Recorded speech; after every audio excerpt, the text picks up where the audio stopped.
एक औषधि के बारे में भागवत जी कहते हैं और भी महत्व की है, दालचीनी। दालचीनी के बारे में भागवत जी कह रहे हैं कि वायु के जितने भी प्रकोप हैं, जैसे दमा, अस्थमा, ये वायु की बीमारियां, अस्थमा, दमा, वात की बीमारियां वायु की, तो इनको खत्म करने में या समाप्त करने में या इन बीमारियों को ठीक करने में बड़ी मदद करता है दालचीनी। और दालचीनी के बारे में भागवत जी कहते हैं कि ये दमा, अस्थमा, इनको तो खत्म करेगा ही, वात के सब रोगों को खत्म करेगा, कफ के रोगों को भी खत्म करता है। कफ के रोग आप समझते हैं, खांसी है, सर्दी है, जुकाम है, मोटापा है, वजन बढ़ना, ये सब कफ के रोग हैं। तो इनमें भी दमा जैसी बीमारियों जितना असर है दमा पे, उतना ही इस पर भी है, कफ की। तो दालचीनी का भी उपयोग आप कर सकते हैं आपकी बीमारी के हिसाब से। दालचीनी आप सब जानते हैं, आसानी से आपको पहचान में भी आती है। बस उसका उपयोग करते समय ध्यान रखें कि ये ज्यादा उपयोगी है पाउडर के रूप में।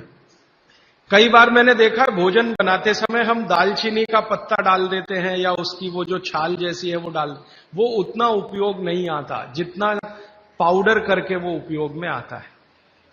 और दालचीनी के बारे में भागवत जी कहते हैं कि इसको अगर उपयोग कर रहे हैं तो आप गुड़ के साथ इसको खूब घिसिए, रगड़िए, ऐसे ऐसे ऐसे ऐसे खूब अच्छे से गुड़ मिले, फिर खाइए, फिर पीछे से थोड़ा गर्म पानी पीजिए, अद्भुत परिणाम।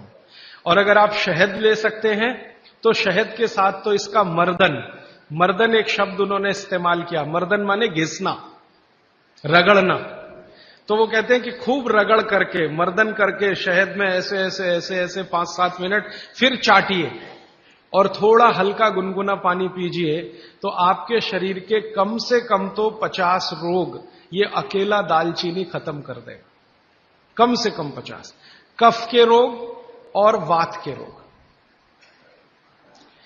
तो ऐसी बहुत सारी चीजें अपने रसोई में है। अभी मैं थोड़ा आगे बढ़ता हूं, रसोई से बाहर निकलता हूं, क्योंकि रसोई में अगर मैं बोलूं तो और 3-4 दिन जाएगा। आपको और ज्यादा विस्तार से ये जानना है तो मैंने बार बार कहा है, पुस्तकें हैं। एक पुस्तक है जो रसोई घर पर ही केंद्रित है, जिसका नाम है स्वदेशी चिकित्सा, और एक दूसरी है सौंदर्य चिकित्सा, माने स्किन के जितने डिसीज हैं बाहर हैं आप ले जाइए। भागवत जी के ही सारे सूत्र हैं। बस इतना ही हमने किया है कि भाषा थोड़ी सरल की है और उपयोग आप कर सकें आज के समय में, उस हिसाब से उस सूत्र को लिखा है। लेकिन जितने सूत्र हैं किताबों में वो सब परीक्षण करके लिखे गए।